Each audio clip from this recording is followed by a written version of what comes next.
Well, it's an odd mix, isn't it? I don't know quite what it is. It's hopefully funny, it's hopefully romantic, it's hopefully exciting. Doesn't sound too bad. I'll try and stay awake. When Bill Goldman sat down to write this book, he had two daughters. His one daughter, he says, if I were a book, what should I write a book about? And one daughter said, write a book about a princess. And the other one says, write a book about a bride.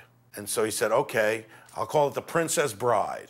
The book was finished in '73. 20th Century Fox thought there might be a movie in Princess Bride. And just before we went into production, the head of Fox was fired. A technicality that will shortly be remedied. And that set up a series of over a decade when the movie almost happened. One studio loved it, and the weekend they were going to make it, they closed. We're closed. One studio loved it, and the weekend the studio executive was going to make the deal, he was fired.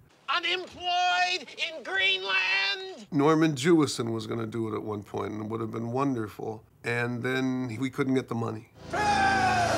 And then years went by, and I had made Spinal Tap, and I was finishing up on The Sure Thing. And I said, you know, they make movies out of books. And then I started thinking of all the books that I loved, that I had read, and this was the one I remembered the most. I thought, well, let's see, you know, maybe I can, you know, get William Goldman to agree to, I mean, I didn't know what I was doing. And I went and found out, first of all, that he had been trying to make it into a movie for like 15 years. I very naively called William Goldman up and said, I'm interested in this. He had not seen Spinal Tap. He went and saw Spinal Tap. I went to see Spinal Tap. I screened it with my daughters.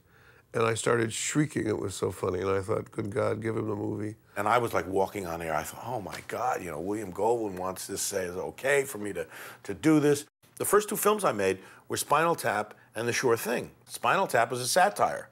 The Sure Thing was a love story. And this Princess Bride was a satirical kind of fairy tale love story. So certainly by looking at these two films, he probably got a sense that I had the sensibility and I could understand the tone of how to blend these things.